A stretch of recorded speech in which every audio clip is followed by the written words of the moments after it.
Di ba matibay? Bili na kasi kayo.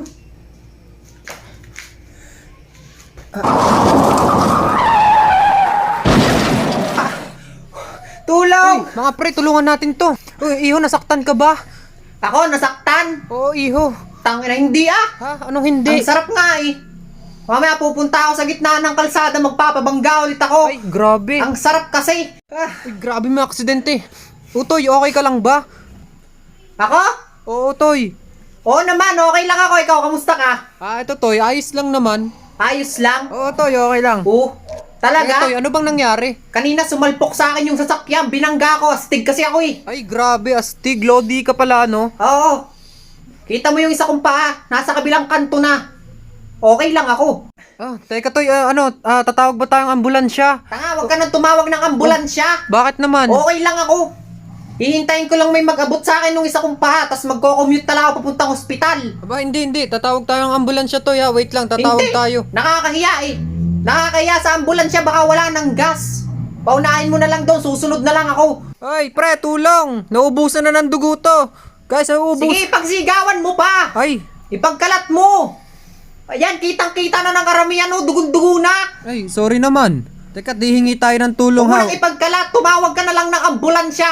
Kaya hindi pala. Magko-commute nga pala ako. Nakakahiya naman sa inyo. Hindi pwede, Toy. Tatawag tayo ng ambulansya. Teka lang, ha? Wait, tatay. Salamat na lang. Bakit? Doon sa bumangga sa akin, salamat. Pabili. O, ano yon? Ate, isa nga pong Tide. O, iho, ito. Nice, thank you, ate. Ito, bayad po. Ito, sukli mo. Ay, oo nga po pala.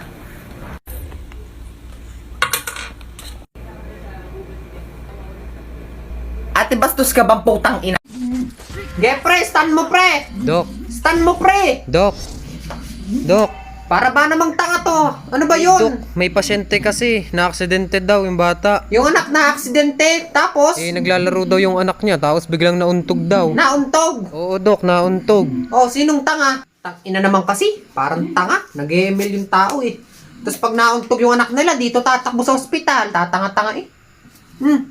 Aray ko po. Ang ina ka. Oo, game na ulit. Ina kasing bata yung nauntog daw. Ay, naku, Dok, wala na. Tapos Ay, na. tapos na. Talo pa. Dok, nag-AFK ka eh. Yung batang yun, hoy. O bubuulan uli kita. So okay, no? Successful naman. Yes po, Doc. Good morning po, sir. Kumusta po pakaramdam nyo? Eto, Dok. Okay naman. Medyo okay na yung pakaramdam. Okay naman. Yes po, Dok. Bali, sir, meron po ako sa inyong good news, tas meron din po akong bad news. Ay, ganun po, Dok. Ano po yung good news? Good news muna. Sir, bali, successful naman po yung operasyon. Sa pagputol naman po ng paa nyo is okay po ang lahat. Naputol na po natin yung kanang paa nyo. Ganun naman po pala, Dok. Ano naman po yung bad news? Yung bad news naman po,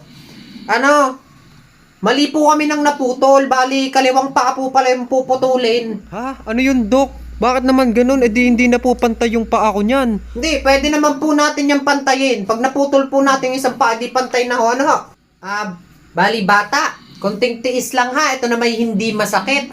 Parang kagat lang to ng langgam. Ay, ayoko po. Masakit po yan. Takot po kasi ako sa Ay, turok. hindi pwede. Kasi paano ka gagaling, di ba? Kailangan ka naming turukan para mawala yung sakit mo. Ayoko nga po magpaturok. Bakit ba? Kilalanin mo, binabangga mo. Tang inang bata to. Paano ko tututurukan? Bali bata, ganito na lang. Bibigyan na lang kita ng kondisyon. Pag naturukan kita, bibigyan kita ng bagong cellphone. Ay, bagong cellphone po. Sige po, gusto ko po gusto yan. mo yan? Sige. Opo, gusto ko po. Pag naturukan kita, ganitong gagawin mo ha. Pumunta ka dun sa bio ng aking TikTok, tapos pindutin mo lang yung link dun. Ay, sige po. Ha? Para Opo. magkaroon ka ng bagong cellphone. Sige po. Thank you po, Doc. Sige po. Okay yan? Turukan nyo na po ako. Okay. Sige, tuturuan na kita. Sige po, Doc. Sige Kunting po. tiis lang. So, nasan po yung buntis? Namanganganak daw po? Ay, ako po yun. Ang sakit po. Kayo po yun. Ako nga po Kaya yun. pa po ba? Hindi ko na nga po kaya. Gawan nyo po ng paraan yung mabilisan po. Gusto niyo po nung mabilisan? Opo, Doc, yung mabilisan po ha. Congratulations po! Pasensya na po, bawal po kayo lumapit sa biktima po. Dahil iimbestigahan pa po namin yung biktima. Hindi mo ako naiintindihan. Anak ko yan. Hindi po ma'am, naiintindihan po namin kayo, pero Huwag ka pasensya na naman po talaga sa paliwanag. nangyari sa anak nyo. Naiintindihan ko po kayo kaso bawal po talaga kayong lumapit sa biktima. Hindi nyo nga po ako naiintindihan. Anak ko po yan eh. Naiintindihan nga kita. Ay, di sorry. Ikaw hindi marunong umintindi. Bawal nga lumapit. Ako ang masama. Gusto mo ikaw na lang humiga dito. Tapos ikaw na lang ang aming imbestigahan. Payag ka. Hindi po, sir. Hindi naman pala eh. So,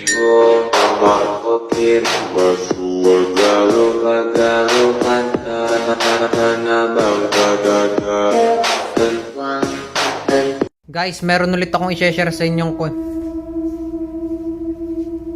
Uy, putang ina mo. So, ito yung kwento, no? Babala muna. Bawal to sa mga matatakutin at sa mga may asthma, sa may hika, sa may sakit sa puso, ganun kasi ito ay medyo sobrang nakaka-creepy. Meron pong isang lalaki na mag-isa lang po siya sa bahay niya, ganun. Wala siyang kasama. Syempre, mag-isa nga lang sa bahay. Tapos bigla siyang parang namalikmata, tapos bigla siyang nakakita ng paa. Nakakita po siya ng paa. Syempre, natakot siya kasi mag-isa lang siya sa bahay niya eh. Tapos bigla siyang makakakita ng paa. Tapos ang ginawa niya, kinusot niya yung mata niya para hindi siya, para luminaw yung paningin niya. Tapos yung paa naging tae. Syempre nawala yung takot niya kasi hindi pala paa yung nakita niya eh. Ang nakita pala niya, tae. Ang pinag-iisipan niya kung saan nanggaling yung taeng yun. Tapos bigla niyang nalaman yung taeng yun ay nanggaling sa isa pang tae. May mas malaki pa palang tae. Doon na siya kinabahan kasi syempre mag-isa lang siya sa bahay niya, tas yung bahay nila napapaligiran ng tae. Syempre pumunta na lang siya sa kusina niya para linisin niya yung tae. Kasi puro tae, syempre sino di maglilinis nun.